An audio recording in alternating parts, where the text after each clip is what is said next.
یہ کسی مفاہمت کی تحریک اب نہیں ہے، یہ اس حکومت کو گھر بھیجنے کی تحریک ہے۔ یہ بھی سوچ بچار کر رہے ہیں کہ حکومت کو ایک تاریخ دے دی جائے، ایک ڈیٹ دے دیں ہم کہ بھئی اس ڈیٹ تک اگر قیدیوں کو رہا نہ کیا گیا، جس میں ظاہری بات ہے عمران خان صاحب سب سے پہلے اور پھر جو پی ٹی آئی کے باقی اسیران ہیں ان کے حوالے سے یہ ڈسکس ہوا ہے کہ ایک ڈیٹ گورنمنٹ کو دے دی جائے، ایک ڈیڈ لائن دے دی جائے کہ اس ڈیٹ تک اگر قیدی رہا نہ ہوئے تو پورا ملک بند کر دیں گے اور ہر ضلع میں پھر تحریک ہوگی۔ رؤوف حسن نے بھی یہ بات واضح کر دی ہے کہ اسلام آباد جلسہ ہر صورت ہوگا، انتظامیہ اگر روڑے اٹکاتی ہے تو ہم نہیں رکیں گے، اور جلسے کی تحریک کو صاحبزادہ حامد رضا جو ہیں وہ یہاں سے لیڈ کریں گے، اور یہ ایک بہت اہم ترین جلسہ ہونے جا رہا ہے۔ اب اس سب کے اندر میں آپ کو یہ بھی بتا دوں کہ اسد قیصر نے بھی یہ اعلان کیا کہ اب ہم نے فیصلہ کر لیا ہے کہ جلسے جو ہیں وہ پورے ملک میں ہوں گے، اور اب پورے ملک میں ہم نکلیں گے اور احتجاج کریں گے، اور اس سب کے اندر جعلی حکومت جو ہے اسے باضابطہ طور پر یہ وارننگ جاری کر دی گئی ہے تحریک تحفظ آئین پاکستان اور گرینڈ الائنس جو ہے اپوزیشن کا اس کی طرف سے کہ عمران خان کو رہا کریں ورنہ تیار ہو جائے، اور اس جعلی حکومت کا خاتمہ کرنے کے لیے باضابطہ طور پر جو اتحادی ہیں ان کے ساتھ مل کر، اور اچکزئی صاحب جو ہیں وہ اب کھل کر میدان میں آ چکے ہیں اور انہوں نے کہا ہے کہ یوں ہے تو پھر یوں ہی صحیح، اور ایسے ہے تو پھر ایسے ہی صحیح۔ اور اب ان دا کمنگ ڈیز آپ کافی حد تک دیکھ سکتے ہیں کہ دمادم مست کلندر جو ہے وہ بھی اس وقت ایکسپیکٹ کیا جا رہا ہے، اور 8 ستمبر کے جلسے سے پہلے نظام پر خوفطاری ہے، اور مقتدرہ اور جو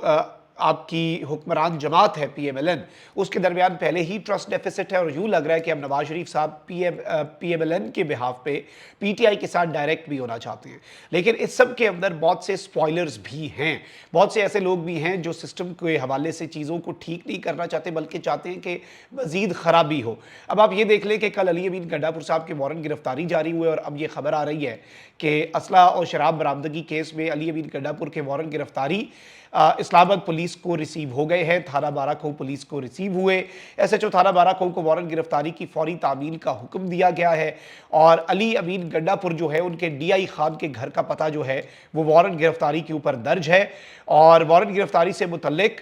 بتایا یہ جا رہا ہے کہ وزیر اعلیٰ ہاؤس خیبر پختونخوا کو بھی آگاہ کیا گیا ہے، اور اس سب کے اندر دیکھ رہا یہ ہے کہ علی امین گڈھا پور صاحب کو جو یہ میسج دیا جا رہا ہے اس کا مطلب کیا ہو سکتا ہے، اور اس ساری کی ساری سچویشن میں اچھے خاصے معاملات جو ہیں وہ ابھی بھی خراب ہیں، صورتحال پھنسی ہوئی ہے، لیکن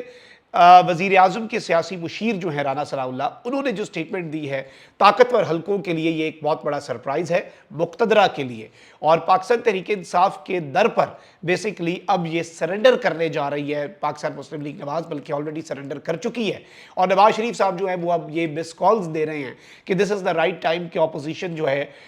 وہ ساری مل بیٹھے اور حکمران جماعت کے ساتھ مل بیٹھے، اور obviously اگر مقتدرہ کی مرضی اور منشا کے بغیر، کیونکہ مقتدرہ یہ کہتی ہے کہ 9 مئی جو ہے وہ ہمارے حوالے سے ایک واحد چیز ہے، اس پر اگر معافی نہ مانگی تو پھر مذاکرات جو ہیں وہ نہیں ہوں گے۔ اب اس سب کے اندر رانا ثناء اللہ صاحب نے کل جو سٹیٹمنٹ دی ہے وہ بہت امپورٹنٹ ہے۔ وزیر اعظم شہباز شریف کے مشیر برائے سیاسی امور رانا ثناء اللہ نے کہا ہے کہ نواز شریف پاکستان تحریک انصاف سمیت تمام پارٹیوں سے غیر مشروط مذاکرات چاہتے ہیں۔ ایک نجی ٹی وی کو انٹرویو میں رانا ثناء اللہ نے کہا کہ اختر مینگل کا کل استعفیٰ دے کر آج واپس لینا ان کے لیے مشکل ہوگا، ایسی چیزیں وقت گزرنے کے ساتھ ساتھ مینج ہو جاتی ہیں، اس پر متفق ہیں کہ بلوچستان کے معاملات کو اولین ترجیح سمجھ کر حکومت اور متعلقہ اداروں کو سنجیدگی سے لینا چاہیے۔ انہوں نے کہا کہ بلوچستان کی 99.9% آبادی محب وطن آئین اور قانون پر یقین رکھتی ہے، ان سے علیحدہ برتاؤ نہیں ہونا چاہیے۔ اختر مینگل کے گلے شکوے سنے اور یقین دہانی کرائی کہ ان کی پارلیمنٹ میں موجودگی بلوچستان کے لیے بہت اہم ہے۔